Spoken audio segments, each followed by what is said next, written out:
How's that for gratitude? Well, boys, don't you have something to say to Daddy? Huh? Thanks for letting us build the castle in here. You're welcome, For war. You're Yeah. welcome.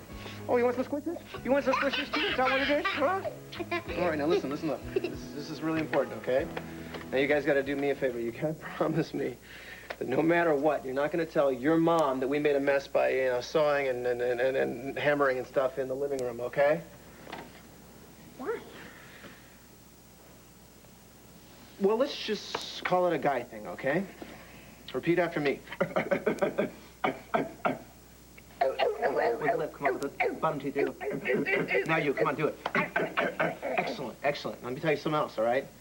Your mom finds out we did major carpentry in the living room. She's going to turn our castle into a doghouse, and the four of us are going to be in it. All right, so you promise? Give me your word. You promise you won't tell? We promise. All right, shake on it. There you go. Okay, I tell you what. It's time for you guys to go in the kitchen and help Grandma Ruth get dinner ready. Okay? We want to play. You have plenty of time to play later on, okay? Now listen, she helped you with your castle. It's only fair that you guys help her make dinner. Now, come on, go. Listen, I bet there's a cookie in it for each of you. Come on, Jamie. Grandma needs.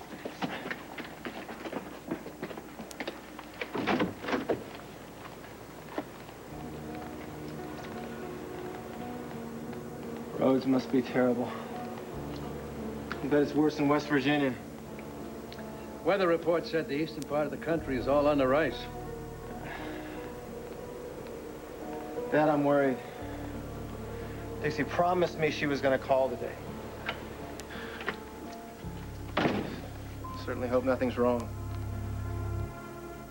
How long before this becomes an emergency? Dixie, I don't want to push any panic buttons. But if I don't get hooked up soon, I'm in big trouble. Del, why didn't you say anything? I thought things would work out for once. I should have known better. I'm gonna go get some help. Dixie, no. Those roads are iced over. You'll never get down that mountain. Well, I'll walk. To where? The nearest house is miles from here. And even if they have a phone, it's gonna be out on account of the ice storm.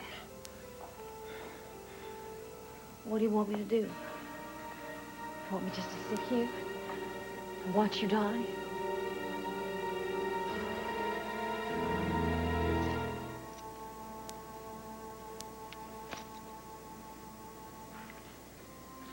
Oh, Mother. If you were here, you'd make me have a cup of tea. And we'd talk. But you're not here. I don't have anybody to talk to. No one can help me understand. Mother, how is this possible? No, forget Dimitri. Dimitri has washed his hands of me. Dimitri doesn't want me. Well, I know. But Bianca is 3,000 miles away, Mother. All right, I'll do that. I'll just concentrate on Bianca and myself, and I'll just forget about men for a while. Concentrate on me and my already stellar career.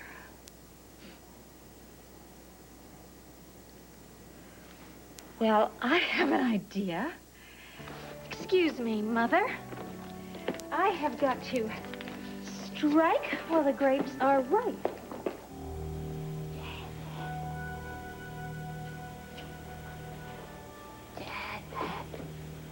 What's coming out of it? This is fantastic. Is she talking about Janet Green? I don't know.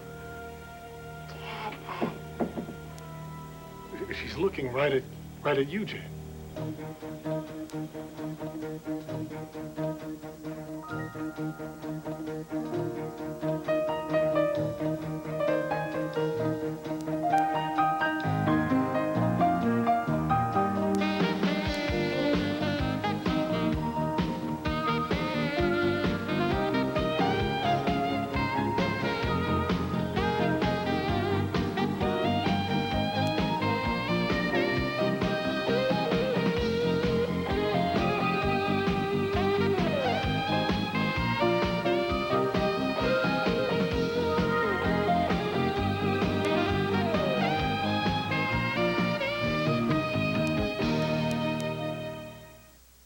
All My Children, brought to you by 1-800-CALL-INFO, America's new, easier, and faster way to find long-distance phone numbers.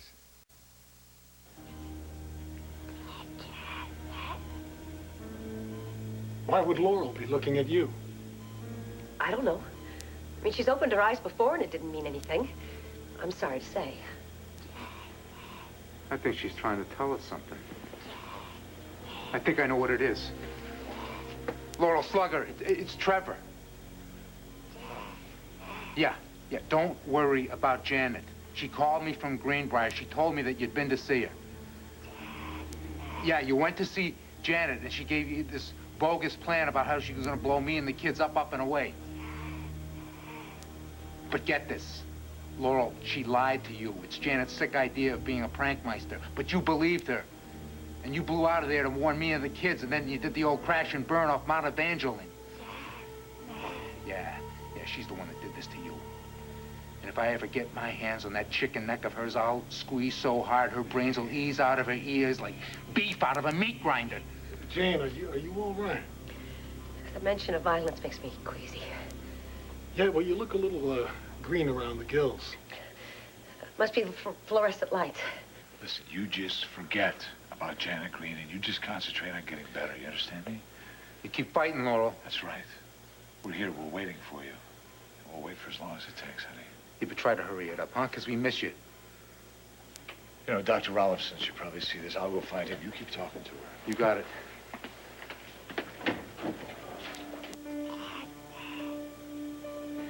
Poor thing sounds like a broken record. Yeah, but at least she's talking.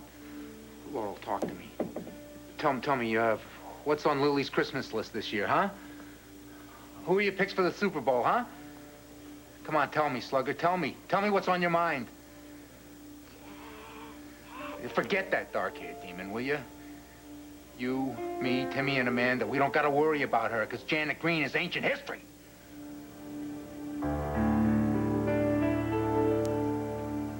You're getting worse. What can I do? Help me sit up. I can breathe easier. How's that? That's better. Okay, it's chilly in here. I'm gonna put some more wood on the fire, okay?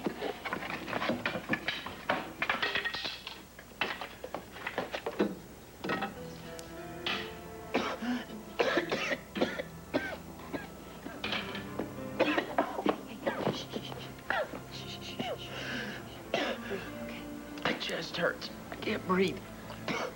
This isn't working. I'm gonna go get help, all right? Dixie, my car.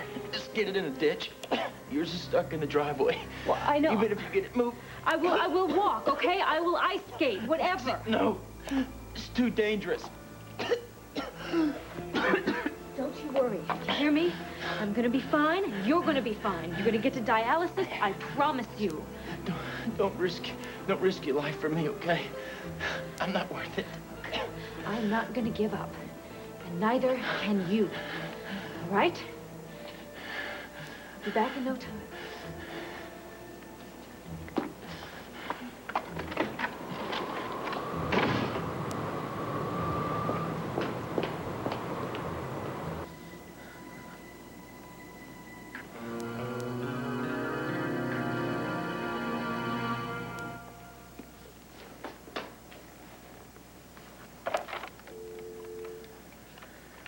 Yeah, well, at least we know the line's all right from this side.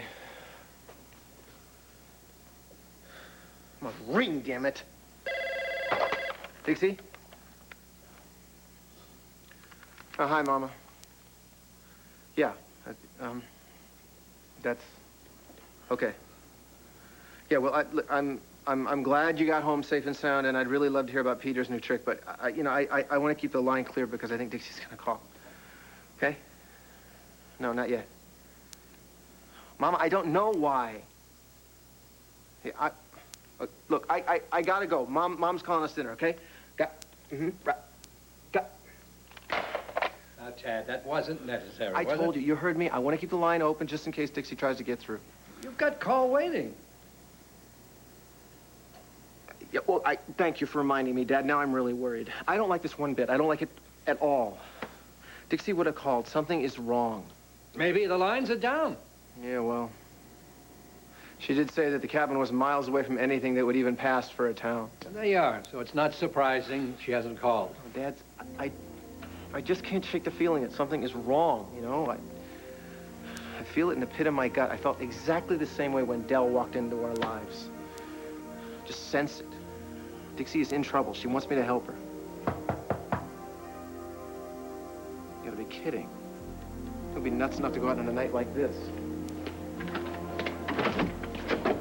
Call me opportunity. I knocked and you answered. The rest, as they say, will be history.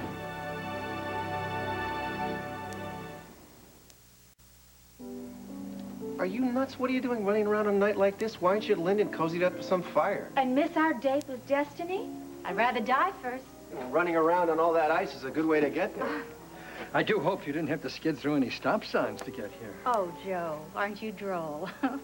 But just for the record, it was Dimitri who crashed into me, remember? Just for the record, why are you here? To make you an offer you'd be a fool to refuse. Joe, you're welcome to stay for my presentation, but do hold your applause until I finish. Oh, well, thanks for including me, Erica, but I think I better go check on Ruth and the boys. That's a very good idea, Dad. I mean, we know the dinner's going to be ready any minute now. Oh, you didn't hear your mother? She said it would be at least an hour. Oh, well, that's great. Then if I skip the slideshow, I'll have just the right amount of time for my presentation. Talk about kismet. Serendipity. Yes, well, excuse me. Later, Dad. Okay, Tad. You come over here. You just make yourself really, really comfy. And I'm going to get out just a few of my visual aids. Did you say visual aids? What do Orsini Vineyards and Erica Kane have in common? They're both experts at whining? Very amusing. No. Both have name value. Put them together, and what have you got? It's easy. Bottle of wine, it looks as good as it tastes. Tad, come on, stop clowning. I happen to read in Ad Weekly that Orsini Vineyards is looking for a spokesman. That's right. That's wrong. A spokesman? I mean, that's utterly and completely wrong. You don't want a man hawking your wares. I don't? No, of course you don't. You want me. You want Erica Kane. Research shows that more women buy wine than men. See? Many more. Why, you may ask? I'd rather not. Well, because by some cruel twist of primal fate, more women cook more meals than men do. Therefore, more women buy more wine to serve with the foods of their labor. And women don't want some plastic pretty boy telling them what wine to buy. No, no, no. They want one of their own. They want one of their own sisters. But not just any sister. They want me, Erica Kane. According to a recent Cantor poll, as you can see, women all across America, in fact, I mean all across the entire free world, look up to me. In fact, they aspire to be me because they say that I am beauty, charm, and grace all rolled into one dazzling spokesmodel. Not to mention modest. Well, who better to show these poor clueless masses what kind of wine they should buy for their mates or their, potential mates? Give me a minute. No, there's more. Of course there is. I have a great idea for a tie-in with a cookbook. A cookbook full of hundreds and hundreds of quick but really delicious recipes, each accompanied by a perfect Orsini wine. So what do you think? I know, you're speechless. But our lawyers, they can work out all the details later. When do I start?